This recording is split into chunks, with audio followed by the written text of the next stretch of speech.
three, four, 1, 2, 3.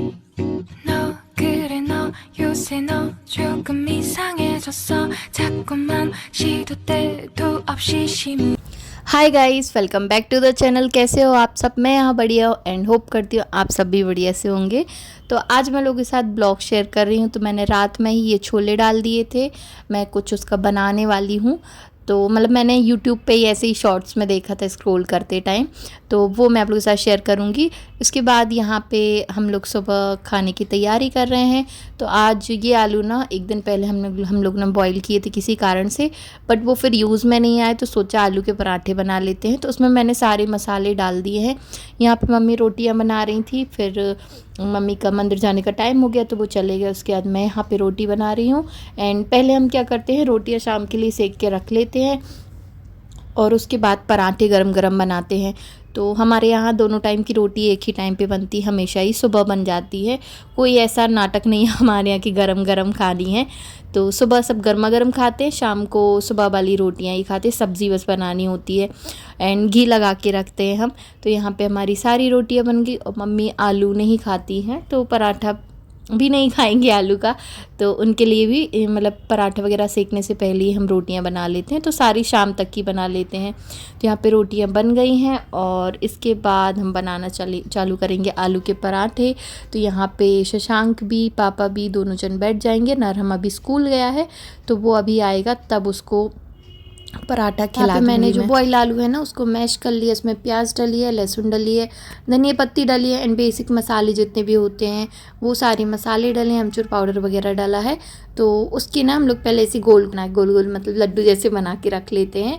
तो उससे क्या है ना, बराबर बराबर हर एक पराठे में आ जाता है और थोड़ा सा आइडिया भी मिल जाता है कि कितने पराठे बनेंगे। तो यहाँ पे मैंने पराठे बनाना जो है स्टार्ट कर दिया है और उसमें अच्छे से पराठे में फिलिंग करके अच्छे से हल्के हाथ से बेलना होता है एंड उसे फटाफट से सेक लूँगी। आज मैं और भी आइटम बनाने वाली हूँ, मतलब जो मैंने छोले डाले हैं ना उसकी मैंने एक रेसिपी देखी थी, जैसे टेस्टी बनती है ना मूंगफली की, वैसे मैंने देखी थी। तो मैंने सोचा एक बार ट्राई करते हैं। तो थोड़ी सी छोले डालने थे, थोड़े ज़्यादा डल गए, तो मैं सोच रही हूँ शाम को उसकी सब्ज़ी भी बना लेंगे और बाकी थोड़े से छोले का ट्राई करेंगे कैसा बनता है। तो यहाँ पे मैं खाना खाने बैठ गई हूँ। चटनी है, आलू का पराठा है, मेरे लिए एक ही पराठा बचा था तो उसके बाद मैंने प्लेन पराठे खाए। और दिवाली के लिए 2 दिन ही रह गए हैं। तो यहाँ पे मेरी एक ये नई नई साड़ी है, तो इसका ब्लाउज़ मुझे थोड़ा सा लूज़ था तो मैंने सोचा इसकी फ़िटिंग कर लेती हूँ। उसके बाद दोपहर में मैंने चाय पी एंड आटे वाली सलोनी खाई। इवनिंग में आपसे मिल रही हूँ। यहाँ पे मैं छोले की तैयारी कर रही हूँ सब्ज़ी बनाने की। तो यहाँ पे मतलब ना अलग अलग तरीके से बनाते रहते हैं। तो अभी ना बहुत टाइम हो गया तो फटाफट वाली रेसिपी ट्राई कर रही हूँ, नहीं तो मैं प्याज टमाटर को एक साथ मिक्सी में ग्राइंड करके भी बना लेती हूँ अलग अलग भी। अभी ना मैंने टमाटर को ग्राइंड करने के लिए निकाला है और फिर प्याज को मैं ऐसे ही चॉप कर रही हूँ एंड लहसुन वगैरह बाद में डालती जाऊँगी क्योंकि टाइम नहीं है और छोले वगैरह बनने में थोड़ा सा टाइम लगता है। तो यहाँ पे मैंने प्याज को पील कर लिया है, अच्छे से वॉश कर लिया है एंड इसे इस वाले चॉपर में डाल के अच्छे से चॉप कर लूँगी। तो कुछ ग्रेवी वाली सब्जियां होती हैं ना जिसमें एकदम पिसी प्याज भी नहीं अच्छी लगती और एकदम वैसी खड़ी खड़ी भी नहीं, तो इस तरीके के चॉपर में जब हम चॉप करते हैं ना तो उसका साइज़ बहुत अच्छा रहता है, तो ग्रेवी के लिए अच्छी होती है। इसके बाद मैं आपको ये मसाले वाला डिब्बा दिखा रही थी। तो ये मैंने खड़े मसाले जितने भी होते हैं ना उनके लिए डीमार्ट से लिया था। तो वो सारे मसाले मैं रखी हुई हूँ एंड जब भी ऐसी कोई सब्ज़ी वगैरह बनती है ना तो ये बड़े काम में आते हैं, यहाँ वहाँ से उठाना नहीं पड़ता है। तो यहाँ पे मैंने थोड़ी सी बड़ी सी कढ़ाई ले ली है, इसमें सारे खड़े मसाले डाल दिए हैं, बड़ी वाली इलायची, लाल मिर्ची खड़ी और दालचीनी, तेज पत्ते, सारा सब कुछ डाल दिया है। थोड़ा सा गर्म हो गया है तो ऑयल, तो इसमें मैंने ज़ीरा वगैरह भी डाल दिया, सौंफ डाल दी थोड़ी सी। इसके बाद मैंने प्याज ऐड कर दी है। तो सबका अलग अलग तरीका होता है बनाने का, आप लोग बताना कमेंट करके आप लोग कैसे बनाते हो। सो यहाँ पे मैंने अच्छे से प्याज को तल लिया है और साथ ही साथ मैंने लहसुन भी पील कर लिया था तो उसे भी मैंने नाइफ़ से ही ऐसे ही बना के डाल दिया है। इसके बाद मैंने जो टमाटर बना के रखे हैं उनको मैं ग्राइंड कर लूँगी। एंड टमाटर की थोड़ी सी ऐसी प्यूरी जैसे हो जाती है ना, तो ग्रेवी बहुत अच्छी आती है। इसलिए आप चाहो तो ग्रेट भी करके उसे किसनी से भी ग्रेट कर सकते हो। तो यहाँ पे मैंने अनियन हो गई है तो उसमें टमाटर को भी ऐड कर दिया है एंड अच्छे से चला दिया है। जब कभी इस तरीके की ग्रेवी वाली सब्ज़ी बनानी हो ना, तो आप डायरेक्ट मसाला वैसे भी हम हमेशा ही डालते हैं, नमक मैंने ऐड कर दिया है। एंड जब इस तरीके की ग्रेवी वाली बनानी हो ना सब्ज़ियाँ, तो एक कटोरी में इस तरीके से सारे मसाले ले लो, उस पर थोड़ा सा पानी डाल के उसका एक घोल जैसे बना लो, तो उससे भी बहुत अच्छी ग्रेवी बनती है। तो यहाँ पे मैंने वही कर रही हूँ, मसाले साले निकाल लिए हैं और इसमें मैं थोड़ा सा पानी ऐड करके घोल बनाऊँगी। जैसे ही टमाटर कुक हो जाएंगे ना, तो इसमें ऐड कर दूँगी। तो मैंने सोच तो लिया था कि ऐसा छोले की वो बनाएंगे, पर डर भी लग रहा था क्योंकि पहली बार ऐसे ही देखा है, रैंडम और ट्राई कर रही हूँ। बट मैंने सोचा ट्राई करने पे ही चीज़ें समझ आती हैं। तो यहाँ पे मैं साथ ही साथ ना इसके बाद उसकी भी तैयारी कर लूँगी क्योंकि शाम का टाइम है। तो मैंने सोचा उसको कोडिंग करनी है जो मसाले से, तो वो करके थोड़ी देर के लिए छोड़ दूँगी, तब तक मैं खाना वगैरह खा के फिर बनाऊँगी। तो यहाँ पे मैंने छोले ले लिए हैं, थोड़े से मैंने कम कर दिए हैं और उसमें से भी।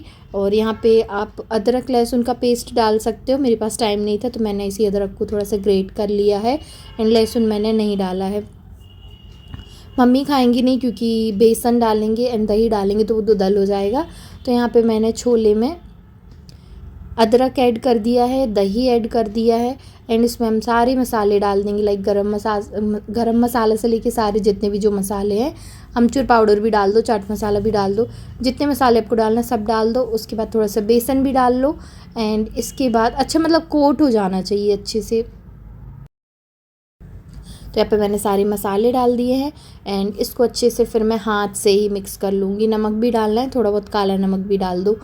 तो सारे मसाले डाल दो जितने आपके पास रखे हैं, ठीक है।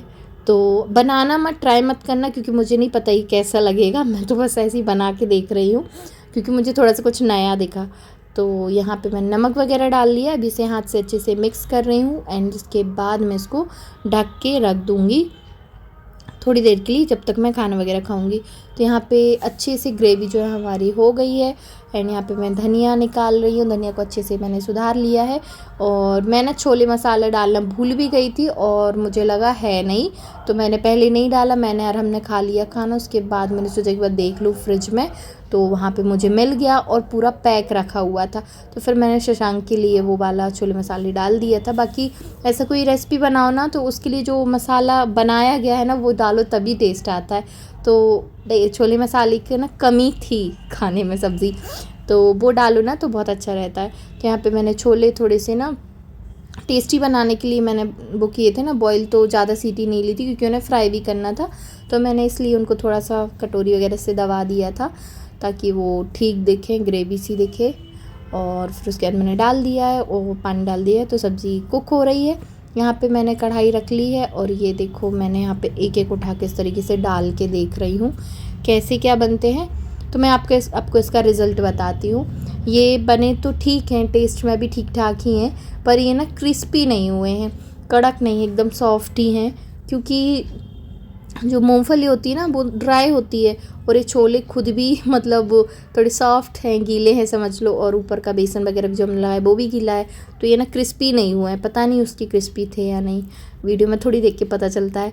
तो बाकी ठीक है, टेस्ट में तुरंत खाने के लिए आप बना सकते हो, बट ऐसे आप रखना चाहो तो इसको नहीं रख सकते क्योंकि ख़राब हो जाएगा। तो मैंने इसलिए थोड़े से ही बना के देखे थे। तो अब बना तो लिया है तो मैंने इसको पूरा फिर बना लिया, टेस्ट तो बाद में ही किया था। तो बस इसे मैंने इस तरीके से फ्राई किया और निकाल लिया है। इसके बाद आपसे मैं नेक्स्ट डे मिल रही हूँ, वो भी इवनिंग में, क्योंकि सुबह मैंने कुछ वैसे नाश्ता वगैरह बनाया नहीं था और क्या रोटी दिखाऊंगी क्या यार, आप लोग को बोर थोड़ी करना है। तो शाम को हम लोग यहाँ पे मतलब हम क्या मम्मी यहाँ पे बूंदी बना रही हैं और हम लड्डू बनाएंगे। तो यहाँ पे मम्मी जब तक बूंदी बना रही थी मैंने चाय वगैरह बनाई, चाय पी, और आज मैंने यार हमको सुला दिया था। तो उठने के बाद उसकी इतनी नौटंकी हुई है, मतलब सुलाने में भी बहुत ज़बरदस्ती सुलाया था क्योंकि अब छुट्टियां हैं ना, तो पूरा दिन कैसे झेलो बच्चों को, और फिर थोड़ा सा रेस्ट कर लेते तो सही भी रहता है। तो उसकी नौटंकी चालू है। उसके बाद यहाँ पे मैं लड्डू बनाने के लिए बैठ गई हूँ। तो यहाँ पे मम्मी ने थोड़ा सा मिक्स किया, क्योंकि उन्होंने गरम गरम बूंदी डाली थी। उसके बाद मैंने मिक्स किया, इतने में मेरी चाची आ गई, तो मैंने और चाची ने यहाँ पे लड्डू बनाए। तो बूंदी के लड्डू मैं पहली बार बना रही हूँ। इसके पहले मैंने उसके बनाए हैं, क्या, गुड़ के लड्डू पहले हम लोग बनाते रहते, मतलब ठंडियों के टाइम पे, बट बूंदी के मैं पहली बार लड्डू बना रही हूँ। लास्ट ईयर मैंने बूंदी बनाई थी, इस बार मम्मी ने बनाई है। लड्डू मैं पहली बार बना रही, तो पहले मैं चाची का देख देख के सीख रही थी कैसे बनाते हैं। उसके बाद देखो कितना स्लो बना रही हूँ, चाची के देखो 2 2 3 3 बन गए। तो ठीक है, बट मैं सीख गई, बन गया, इजी था। सो देखते देखते सब चीज़ें सीख जाते हैं। देखने में चीज़ें जितनी मुश्किल लगती है ना, उतनी होती नहीं है, क्योंकि पहले देखो नमकीन, पपड़ी, ये सारी चीज़ें भी मम्मी बनाती थी, बट फिर मैंने मतलब 2 साल से शायद मैं बना रही हूँ। पहले मैं देखती थी, फिर मैंने मम्मी से कहा एक बार कि मम्मी थोड़ा सा लास्ट का छोड़ देना, एक बार हम बना के देखेंगे। तो उन्होंने छोड़ा, फिर मतलब मैंने ट्राई किया, बन गया। तो उसके बाद नेक्स्ट मतलब अगले बार से फिर मैं बनाने लगी। तो फिर जो मुझसे आने लगता है तो फिर मैं बनाती हूँ, खुशी भी होती है यार कोई चीज़ बनाओ तो। ये देखो देखते देखते बातें करते करते हमारे सारे लड्डू बन गई है। थोड़ी सी बूंदी रह गई है, तो इसे हमने सोचा रायते वगैरह में यूज़ कर लेंगे। और ये बेसन रह गया है, तो इसे हम शाम के लिए अभी बेसन बस बना ही रहे हैं। तो आज शाम को अंतों में बेसन खाएंगे। मॉर्निंग का व्यू तो मैं हमेशा ही दिखाती हूँ, ये देख लो इवनिंग का व्यू कितना सुंदर लग रहा है ना। और सूरज जी जाने ही वाले हैं, तो अंतों का टाइम भी हो रहा है। तो चलो मिलते हैं नेक्स्ट ब्लॉग में, till then take care, bye guys. कल के ब्लॉग में मैं आप लोगों के साथ आटे के बिस्किट और सलोनी शेयर करूँगी, तो कल का ब्लॉग ज़रूर देखना। अभी के लिए बाय।